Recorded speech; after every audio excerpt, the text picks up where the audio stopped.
right, good morning everyone. Morning. My message this morning is titled Crossing It Out. And this message came to me because of our three iconic crosses out here in the corner. And lots of discussion from other Unity churches, well actually the ministers' discussion group about do they have a cross on a church and all this kind of stuff. But I also wrote it because it's the Lenten season, and I think we need to talk about this. Need to talk about what the cross represents and all that. And Lent, though, was created by the church institution to try to corral people's beliefs and feelings and stuff around Easter, around spring, around the resurrection even. And so they created this thing trying to corral everybody into one belief system. But, of course, we know that didn't really work, right? However, it does have some spiritual basis, Lenten season does. If we look at the 40 days of Lent as a time of renewal and preparation for a resurrection of spiritual enlightenment. Moses, Elijah, and Jesus all had those times apart, those 40 days apart where they were in prayer and meditation, and then they came and did wonderful things. For Moses, it was, the Ten Commandments. And Elijah got to speak with God, which, was unheard of before then. And then, of course, Jesus started all his miracles and that spiritual part of his ministry after being apart. So by us gosh darn it, my words aren't coming. Participating in the Lenten season, we too can take this time to, realign our thoughts and be in this place where we will receive messages and have some enlightenment in our lives, which is very important because Easter Sunday comes and we have this whole celebration about the resurrection and what does that mean for us. And we have to realize that part of that resurrection is us lifting our consciousness to a new level. So with a better understanding of the Lenten season, let's look at the idea of the cross and why these iconic crosses might be a good thing, okay? First, we're going to look at the revealing word and the word crucifixion. The crucifixion, Fillmore defined as the crossing out in consciousness of errors that have become fixed states of mind, the surrender of death of the whole personality in order that the Christ mind may be expressed in its fullest. Now, you might be freaking out about now thinking you have to give up your personality. But we're going to learn a little bit more about that because what Fillmore is referring to in this is the carnal or physical sense of ourselves, right? He's not talking about who we are, if we're silly or whatever, nothing like that. But let's look at the first sentence of this. It says, the crossing out in consciousness of errors that have become fixed states of mind. And I like to say, anytime you have a thought, cross it out. And I use this arm gesture because it reminds me that I really don't want to have those thoughts. And like I said a few weeks ago when I was talking about this exact thing, with little boys, they do some daredevil things. And, I'm a very visual and very intuitive person. So sometimes I'll have this vision like, they're going to get hurt or something. And I have to stop myself and cross it out because I don't want that to manifest in my life. I don't want that to become the demonstration. I want to think that no matter what they do, they're climbing up on top of a tree and that pole out there is directly in line with their bodies and they slip and fall. I had this thought and then I cross it out and think, no, they're going to be safe. And they're not going to climb that tree, and that pole's got to get out of there, and we're all going to be safe. And you have to do that with every little thing you do in life, or else you trash up your mind. Your mind becomes the garbage dump of all this negative stuff, and we don't want to be there. And Reverend Warren talked about negative thoughts last week and erasing them from your minds. Errors are negative thoughts, thoughts of doubt, thoughts that keep us in lack or bondage, and basically all thoughts that are not the truth of us. We have to erase these. We have to bring them out of our consciousness, out of our minds. And every time we have an error thought, we must cross it out. Cross out those error thoughts. Can you do that? Yes. Yeah. And every time we give up error thoughts, there is a crucifixion, believe it or not. Because that idea that's in our mind is releasing. And we're struggling because we have believed this, and some of these beliefs could go go back for, 30 years that we've created this belief, or whatever it is. So we have to realize that we might have a physical response to this release, to crossing out that error thought. And that's where the resurrection comes place. But first we have to have that crucifixion. We have to cross it out and release that pain. More of the definition of crucifixion from Fillmore is, the crucifixion of Jesus represents the wiping of personality out of consciousness. We're back to wiping the personality, okay? And we're going to explain this in a little bit more. We deny the human self so that we may unite with the selfless. We give up the mortal so that we may attain the immortal. We dissolve the thought of the physical body so that we may realize the spiritual body. This is how we heal ourselves. This is how we see prosperity. This is how we move through life in a better frame of mind and accepting all the good that can come rushing in. We dissolve those thoughts that take it away. We allow the good to come rushing in. It changes everything. And again, don't freak out. We're not wiping away your personality. I'm going to get into that next. Fillmore says this about the personality. Personality is what man seems to be when he thinks in his three-dimensional consciousness. Individuality is what he really is when he thinks in his unlimited spiritual consciousness. We've talked about this before, Reverend Warren and I, about individuality and personality. But in this example of crossing out the error thoughts, we have to raise up to that point of individuality where we all are in that oneness with God, where we all can see like God sees, sees the health, sees the prosperity, sees, things not being happening to us, it's just happening around us. And then we, go back to the denial and affirmation that we talked about last week and the week before. It's not saying it isn't happening. It's saying that we can deny any power we are giving to it, and we can affirm that we can cross out that negative thought and that we can affirm the good and the positive and believe it. That's the whole thing. When we move to individuality, we start believing it. And that's where we leap off and really can understand more. So it's like this. We're living everyday life, and we might have got up and have this routine that we do, go to work or whatever you do, and you come home and you watch TV or play a game on your phone or whatever, go to bed, and the next day you wake up and do that again. Repeat, repeat, repeat. That's your personality, okay? Or we might get up in the morning and we might, well, wait a minute, I want to explain this too. Maybe we get up and go to work and we start complaining about everything. And we start saying, oh, this isn't good, or oh, we don't have enough of this, or whatever. And you're just throwing out the negativity. And then you might have gone to work and said, it was Monday morning, and you're saying, oh, I had the worst weekend. I had to work all weekend. I had to clean up my house. I didn't even get a day off. All this negativity flowing through. That's your personality. Got me? But any way we look at it, we are expressing from our personality when we're in that mindset. But perhaps we wake up and we lay there in bed for a moment and we take that breath and we start a little prayer or speaking with God or like feeling the energy of who we are and allowing ourselves to be relaxed in that moment. And we tell ourselves, okay, let's do our stretches. And let's do some moves here that will make our body feel good. And we do things to our ability, and we're blessing our body the whole time we're doing this. And if we feel a little pain, we send healing energy to it. Or we allow it to relax and take some more breaths and know that God's energy is moving in and through us.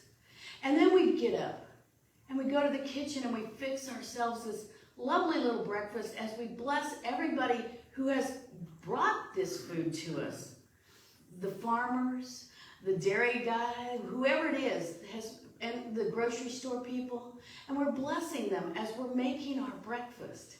And then with each bite we take, we savor the taste. And we bless it. And we know that God is sending this to us to help us have the energy and all that we need. And then we know that it is nourishing us, our bodies, our souls, our minds. It's nourishing us. And we continue with that frame of mind throughout the whole day. Huge difference, isn't it? Big difference. Can you feel the difference between my first description of what your day might be and the second description of what it might be? Because the second description is expressing from our individuality. We're in this circle of oneness, expressing through that oneness of God, through that energy of God. And you're not just experiencing it yourself. You're sending that energy out like a woven tapestry. You're sending it out to everybody you think of, or even maybe have a nanosecond thought of being here in church on Sunday, and you remember who all was here. You feel it, and you know it, and you send that out. And that's where we want to be, isn't it? We want to be basking in that. And that's when we are living from our individuality and filling up our cup of overflowing blessings. Fillmore says this from the Revealing Word about cup. The consciousness of eternal life. Our cup runneth over. This must be attained by an utter crossing out of the personal self. This is the cup which the Father hath given me, from John 18:11. This is living from the state of mind that we know is going to bless us. This is living from that place that we want to be living from.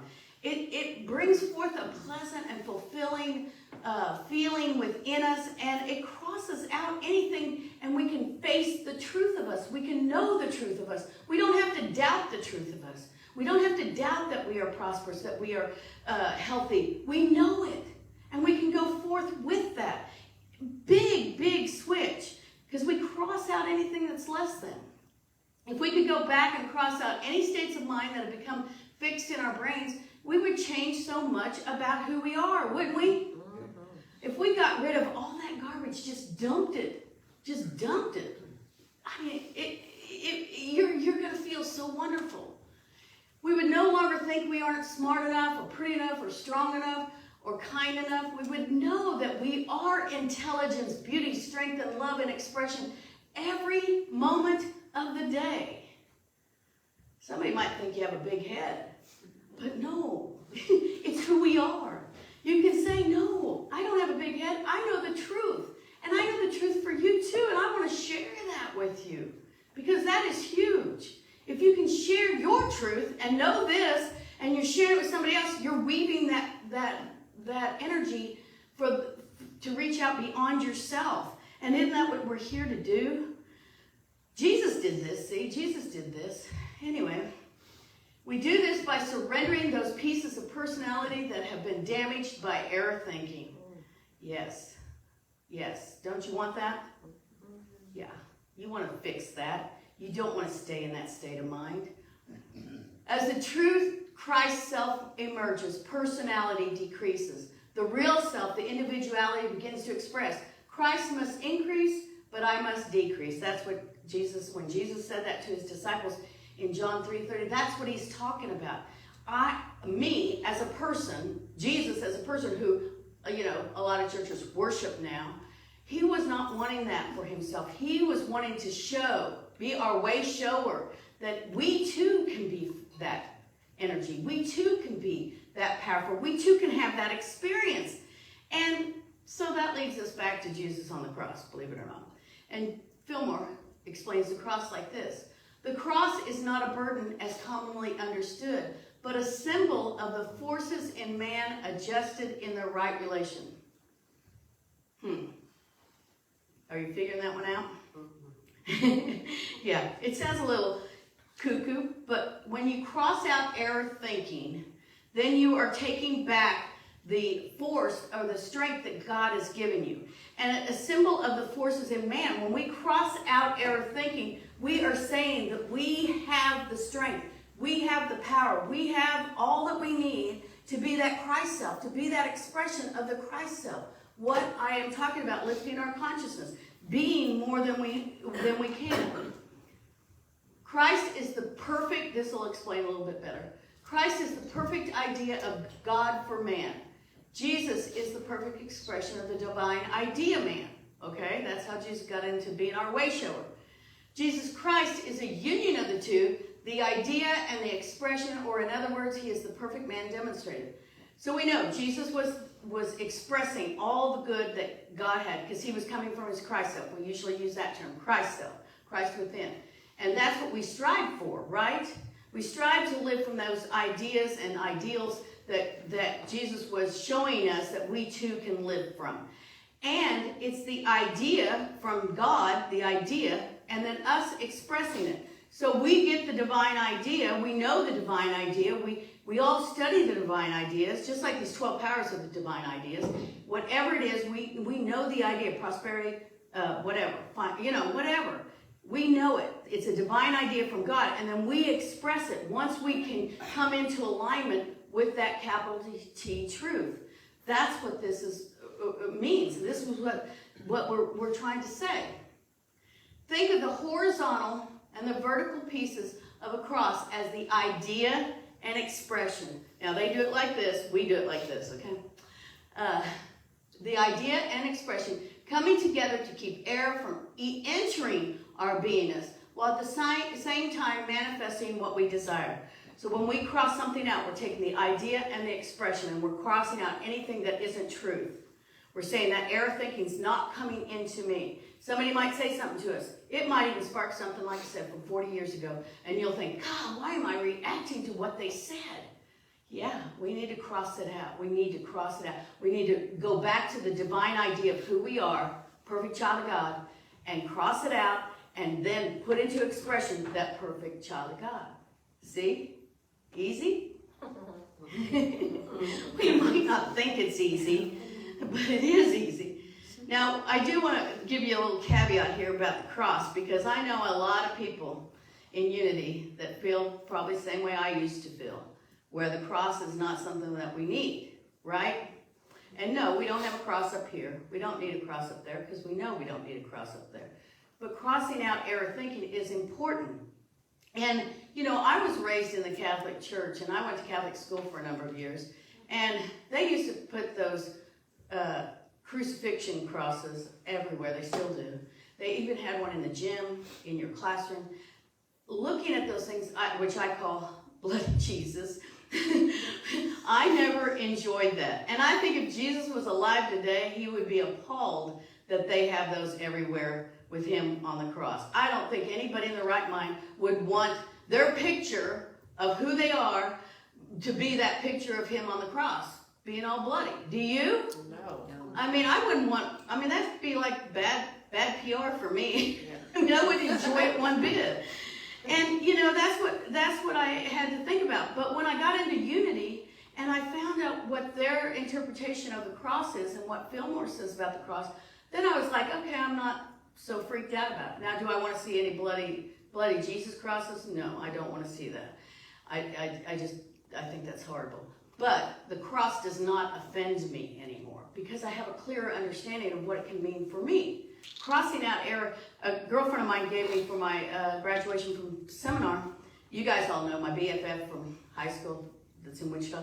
She gave me a bracelet with crosses all over it. And I wear it sometimes, and I've had people say to me, oh, wow, I'm losing this bracelet, sorry. It just came unhooked. But she said, people have said to me, oh, you're wearing a cross bracelet? And I'll say, yeah, I'm crossing out my error thoughts. And sometimes I feel moved to wear it because I should have worn it today. I didn't think about it till just now. This just came to my head. But it reminds me to cross out anything. If something's troubling me or bothering me, it reminds me to cross it out. Cross out those negative thoughts. Don't let that become, who you are in your life right now. So what I say is, perhaps our 3 crosses out there on the street, which we've talked about chopping them down or not, but we don't know what will happen, because when you tell everybody you're at the old Midway Church of God, oh, the one with the big 3 white crosses. It is iconic in this county. Anyway, but perhaps our 3 crosses are meant to be a powerful representation of helping other people cross out error thinking while finding their Christ self. Now, wouldn't that be cool?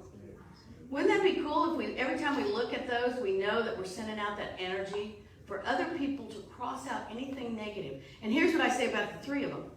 1 cross is the idea, 1 cross is the expression, and the middle cross is our upliftment of our Christ self. Could you go with me on that one? Oh, yeah. Doesn't that sound pretty good? Yeah, And so our iconic crosses out there are the symbol for that true idea expression of bringing forth your Christ self. Now that can be powerful. Those things are huge. You go out there and stand by one, you'll see how big they are.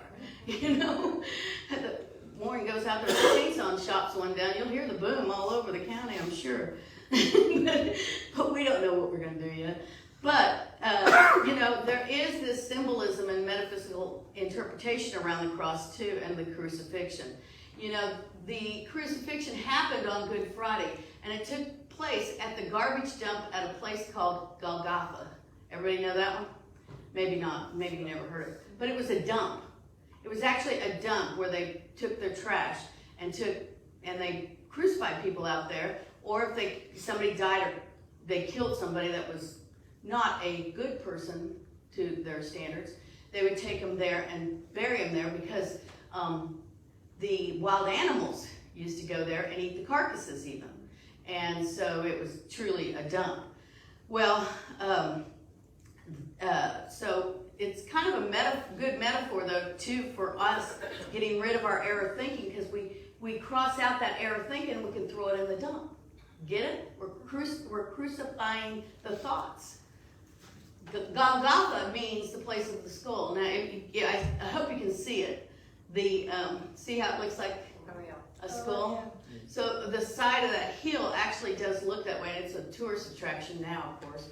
Not just because Jesus was supposedly crucified there, but also because of that thing. But they call it the place of the skull. That's what Golgotha means. And that's really weird. Huh. The place of the skull is, metaphysically, the front brain, the seat of will and understanding. This is where will and understanding come together. Imagination's in the middle. Fillmore defined these parts of your body. The frontal lobe, will and understanding, the throne of the mind, where all ideas are tested and either enthroned or cast out. So when we're trying to figure out if we have some error thoughts and it doesn't matter if they're true or not. If we're having error thoughts, we can take our fingers and just tap right here and balance out will and understanding and allow that idea of those two coming together as helping us make that decision with the power of wisdom. You got me? So it's a good thing to think about because of the balance that you'll find. Because sometimes the imagination jumps in and starts playing havoc on one side or the other and making you think, oh, yeah, that is true.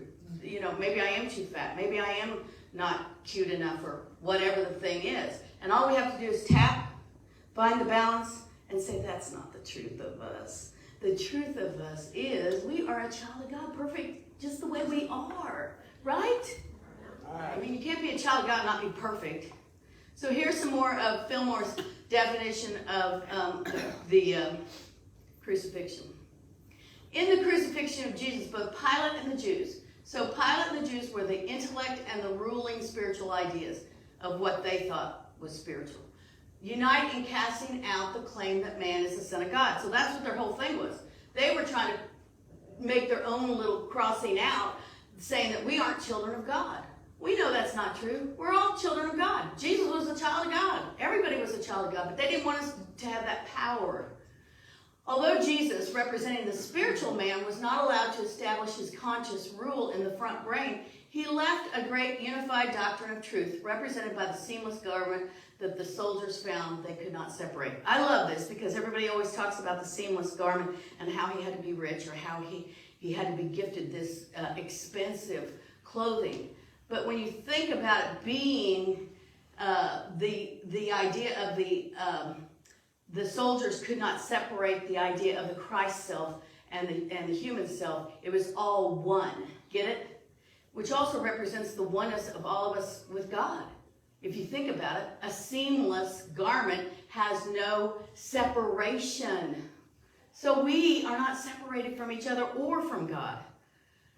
So for 2,000 years, this truth has endured and is now being made king in the conscious minds of those who believe. For us that believe and know that there's no separation, we can grasp that truth and move forward.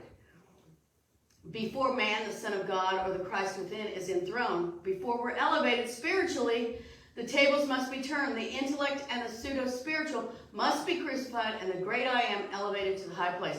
If you want to believe your affirmations, I am perfect, I am whole, I am healthy, all of those, we have to cross out anything that we thought was spiritual or pseudo-spiritual and know that we are truly these things, that we truly are a child of God, that we truly are capable of all that we desire and all that we can possibly be, and that it is ours. It's ours. I am. God gave it to us. The I am is that Christ self. It's huge. Huge. We turn it all around. And every time that we give up error thinking, there is this crucifixion because we are elevating our thoughts. We are no longer, we're throwing it in the garbage. We're getting rid of it. We're crossing it out, and we're allowing that light of God to illuminate us. Don't we all want to be in that place of illumination? Yes. And all of a sudden our boundaries become not there because we have eliminated all of that. We have moved forward. And any boundaries we have are placed there by our intellect. It's not placed there by our hearts. Because if we go to our heart space, we know that we are capable. And when we balance will and understanding, we know we're capable. And then we open up a good path for imagination. And we grow in that Christ consciousness, giving up. We will give up the lesser for the greater. Because the minute we give up any of that error thinking, the greater comes rushing in. The good comes rushing in. Isn't that what we want? Yeah. Our human self, mind and body, might go through crucifixion, but our spiritual self, the Christ within, will carry us through the pain and anguish we release, and we will be resurrected. That's what that's all about. The good is always there, and we can bring it forth. We can allow it to it'll come forth with ease and grace. It won't be the crucifixion battle, but any pain or reluctance we're feeling will dissipate away because we realize our Christ self. We know that we are here to have that good and express that good and be a part of that good. We can throw all error thinking in the dump. Who wants to throw it in the dump with me? Yeah, I do. And allow transformation to occur simply by crossing it out. Say it with me, crossing it out. Thank you for being here today.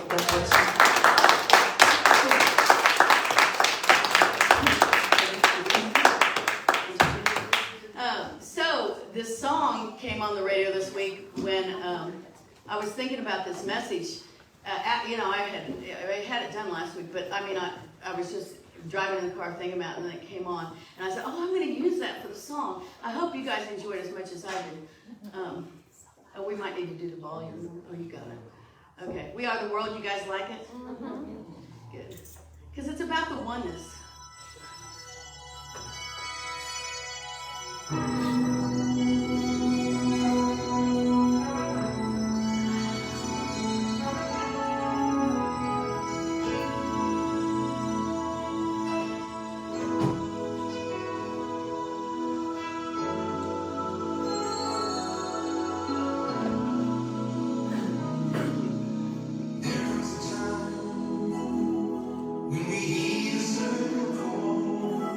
When the world must come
me feel kind of old.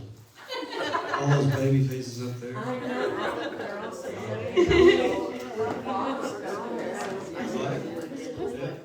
like, Tina Turner and Kenny Rogers and. All the ones that are gone. Yeah. Yeah. Michael Jackson. Well, weren't we all there? We're all there now. We're all there now. Let's say it. Come on. Get All over right. Well, let's bless our offering together, please. Divine love, through me, blesses and multiplies this offering. God gives abundantly, I receive thankfully, and give generously. This is the bounty of God, and I send it forth with wisdom and joy. Divine love bountifully supplies and increases this offering. I give freely and fearlessly, fulfilling the law of giving and receiving. Amen. And if you're online, you can go to our website or newsletter and click the donate button. Do it from there. And we have the machine working, right? Yeah. So see, Bill, if you want to use your debit or credit card here. Okay, we're gonna sing, aren't Go ahead. It's my source. God is my power. God gives me everything I need. So I give thanks for all my blessings. God gives me everything I need. God is my source. God is my power. God gives me everything I need. So I give thanks for all my blessings. God gives me everything I need.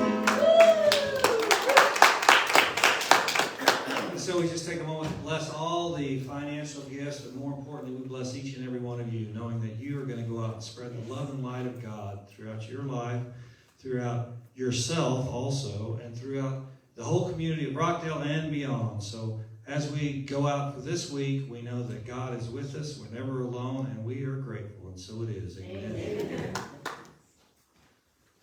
Next week's message is da-da-da-da. It's a question mark. It's where's your conscience? If you haven't been here for a while, sometimes we know what the next week's message is. Sometimes we don't. Yeah. It just depends if I get a text or not.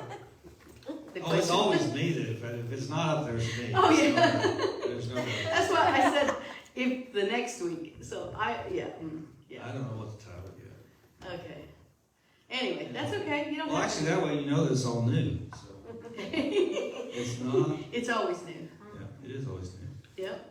We've So- never done the same No. top twice, except for holidays. But in the light, here come the hits. We are walking in the light of God. In the light, in the light, in the light, in the light, in the light, in the light, in the light of God. They are busy coming here. We can keep singing. Remember we did this last week? We are walking in the light, in the light, in the light. We are walking in the light of God. In the light, in the light, in the light as the light, in the light, in the light, in the light of God. Woo! In the light. All right. Come on, guys. Well, how was it today? How was it today? Good. So, you want to introduce your friend first, Savannah? She can. I'm Aaliyah, and I'm Savannah's best friend. Yay! And you go to Lorraine, where the boys go to, so they're all Lorraine kids. Oh. Yeah. Okay, so you guys want to talk about what we did today? Remember the first activity that we did? Where we were choosing? Okay, go ahead, Aaliyah. Oh, Savannah, you do. So we had practice. We had 2 phones, and we practiced. Like somebody was the prayer, and somebody would answer the phone, and the person that answered the phone would ask what they wanted to pray about, and the person that was the prayer made like a prayer up, and then we actually did call somebody. It was the Silent Unity Prayer Line. Silent Unity Prayer Line. I like the idea of your own silent unity prayer line, though. Yeah, we did Pretend that. like you're calling and do your prayer for your friend. That's We excellent. did some really good prayers. Good. Two boys got to do Go ahead. The what? The they calling? got to do call. Oh, And cool. they got to do the prayers. Oh, cool. Come here, JW. Were you gonna say something? We talked about whether like how we should receive and give to others. Yeah, that would talk about prayers for others, right? Remember we had the bread and the stone, and I asked you guys, what would you like? Would you like a piece of bread or would you like a stone, right? What'd you say? Oh, good. Phew. Bread. Good. Everybody know that. That's good. Just think about what else we did. We did a bunch. We had blue balloons up. Oh, yeah. Mine had pop. But that was like our free play activity. Mama, our Okay. slide was completely solid, It was? but it was still fine. So Okay. now we talked about the importance of prayers for others and praying for people. I don't know if you guys want to share the calls that we made, what you guys prayed for. Do you want to share that? You don't have to. You don't have to. If you don't, it's fine. It's fine. Do you want to? I prayed for my family. Good. Yeah. Aiden, do you want to say what you prayed for? What'd you ask for prayer? You remember what you? My family. And then also what else? Everybody in the church Good and job. the church. Oh, good job, Aiden. I appreciate that. I'm sure everybody appreciated being prayed for. Yeah. Yeah, that was cool. So we send out a lot Good of job. love and healing to everybody here today. Good. Thank you. I love that. Good job, everybody. You gonna come back? Please come Good. back. Yeah, We yeah. enjoy having you. Yeah, that's excellent. All right. All right, stand. And circle up. You guys want to come down here and circle up? Come on down. Come on down. Here. Just.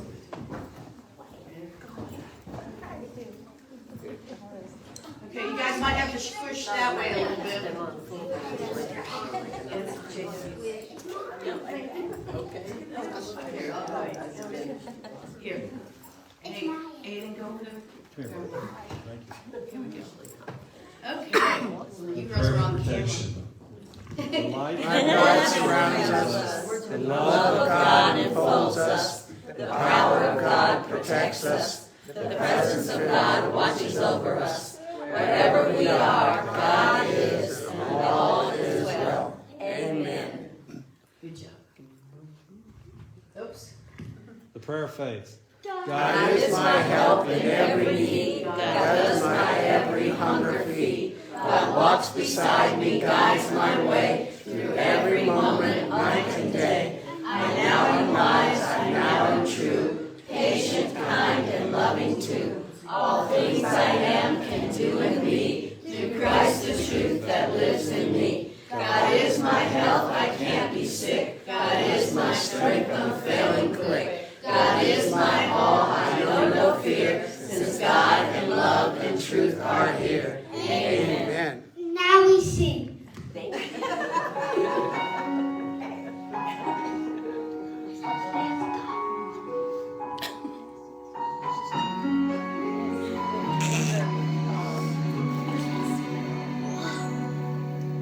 Let there be peace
us this week because we are.